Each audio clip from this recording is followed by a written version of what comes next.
Anda kembali bersama kami di Berita Nasional Malam. Pemirsa, pemerintahan Prabowo Subianto ini baru berjalan kurang lebih 6 bulan. Namun sejumlah partai politik ini sudah mulai mendeklarasikan dukungannya kembali terhadap Presiden Prabowo Subianto untuk kembali maju pada Pilpres di 2029 nanti. Meskipun Presiden Prabowo juga mengatakan saat ini masih akan fokus terhadap program-program ke depannya. Lalu apa sebenarnya dibalik dukungan yang dinilai terlalu dini ini? Untuk membahasnya, saya telah terhubung melalui via Zoom bersama dengan Direktur Eksekutif Center for Strategic on Islamic and International Studies, Dr. Saleh Basari. Selamat malam, Bang Saleh. Selamat malam, Mas Akhan. Oke, baik, sehat ya Bang ya. Bang, ini dukungan parpol sudah mulai masuk gitu ya ke Presiden Prabowo Subianto untuk maju kembali ke Pilpres 2029. Dari sudut pandang Anda, apa yang Anda lihat dari sini, Bang?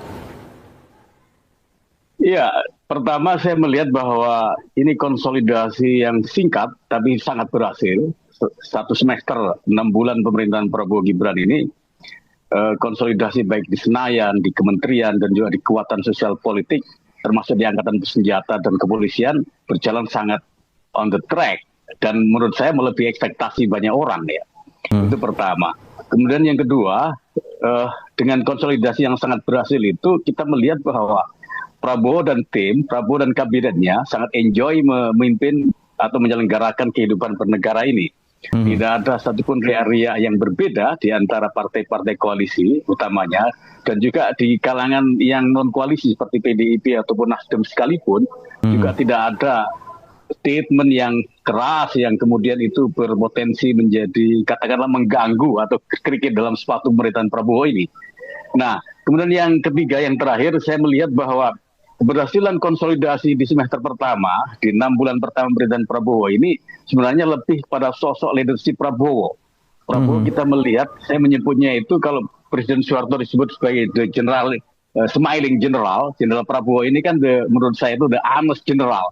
Jenderal yang jujur, yang tanpa topeng, yang semua dirangkul, semua difasilitasi, semua dilindungi, semua dihormati, dan semua ditempatkan di tempat yang layak dan terhormat gitu. Saya melihat sisi itu, sisi karakter Prabowo yang sangat kuat leadership-nya. Ya.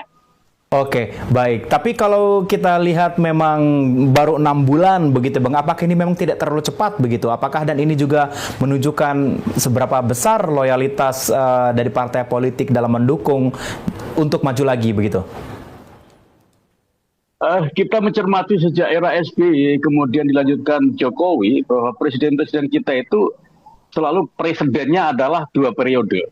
Nah, kenapa 2 periode? Karena untuk mencari figur alternatif, figur pemimpin yang kemudian kualitasnya sekualitas derajat dengan presiden incumbent, itu agak susah memang. Baik di kalangan militer, apalagi di kalangan sipil. Nah, itu pertama. Kemudian yang kedua, kalau kita melihat geopolitik dunia, ya, misal kita melihat Perdana Menteri India, Perdana Menteri Turki Erdogan, Perdana Menteri Rusia Putin, kemudian Jinping, dan juga Donald Trump, itu rata-rata dunia ini dikendalikan, dipimpin oleh para pemimpin senior. Kematangannya, pengalamannya, kemudian ketenangannya, mengendalikan teritorialnya, mengendalikan negara yang dia pimpin, itu sangat penting, sangat dominan, sangat menjadi kartu truf ketika geopolitik dunia berubah dengan sangat cepat. Transisi dari industri misalnya yang berbasis minyak ke industri yang sifatnya listrik, itu juga perlu dirjen, perlu pemimpin yang memang punya jam terbang yang mumpuni, tidak sekedar karbitan atau tidak sekedar asal beda. Menurut saya begitu. Oke, baik. Oke, Bang Saleh, tapi kan sempat dukungan partai politik ini juga sempat direspon begitu dengan Presiden Prabowo ya. Dia mengatakan memang kalau kinerja dan program saya berhasil, ya boleh pilih lagi. Kalau nggak berhasil, ya nanti kita lihat lagi begitu ke depannya bagaimana. Bagaimana Anda melihat respon dari Presiden Prabowo Subianto? Iya, Prabowo ini kan menjadi presiden menurut saya dan menurut banyak orang itu karena panggilan jiwa. Oke lah, ada satu ambisi, tapi ambisi itu demi memimpin negeri ini, demi menyelamatkan bangsanya dari yang menurut saya tidak benar. Ada banyak pikiran-pikiran Prabowo tentang ekonomi misalnya, tentang hilirisasi, tentang MBG, makan bergizi gratis, tentang koperasi merah putih atau sekolah rakyat. itu cerminan bahwa dia sangat mencintai negeri ini, sangat mencintai anak-anak negeri ini, sangat mencintai warga bangsanya. Sehingga tidak bisa misal orang-orang kota atau kalangan kapitalis itu menikmati hidup, kemudian orang-orang desa yang menjadi lumbung pangan kita, kemudian dibiarkan secara ekonomi tidak bisa mengejar. Kemudian anak-anak sekolah kita itu juga diberi makan bergizi yang memadai, karena itu menjadi calon cadangan kepemimpinan kita di 5 atau 10 tahun atau bahkan 20 tahun ke depan. Bahwa di sana sini masih ada kekurangan dan lain-lain, itu tidak berarti kemudian melemahkan semangat atau bikin program-program atau leading sektor termasuk kepala BKN dan lain-lain kemudian mundur. Tidak. Kenapa? Karena ini tidak sekedar program prioritas, tapi ini adalah, saya melihatnya adalah komitmen Prabowo, komitmen Presiden untuk lagi-lagi menghidupkan ekonomi real di orang-orang kampung, kemudian menghidupkan program bergizi gratis untuk anak-anak sekolah kita. Oke, baik. Saya melihat bahwa Baik, Bang Saleh, dengan adanya sampai dengan ini kan kurang lebih 6 bulan sudah berjalan begitu ya, banyak sekali program-program yang sudah dijalankan oleh Presiden Prabowo Subianto, termasuk yang Bang Saleh bilang tadi yang sampaikan terkait dengan makan bergizi gratis. Ini kan kalau kita lihat beberapa capaian sudah dilakukan oleh Presiden Prabowo dalam semester pertama ini gitu. Apakah ini dukungan dari partai politik ini sudah melihat begitu dengan kedepannya nanti akan semakin banyak agenda-agenda yang berhasil dilakukan oleh Presiden Prabowo Subianto? Ya, ini pertanyaan menarik ini. Dan sebenarnya mudah saja kemana arah partai-partai politik itu. Apakah deklarasi atau statement Zulhas misalnya tentang atau Bahlil dan juga sejumlah partai politik yang mendukung, atau Erlangga ketua Bahlil kemudian Zulhas yang mendukung Prabowo untuk pemilu tahun 2029 misalnya, itu sekedar dari sekedar mengambil hati presiden atau apa?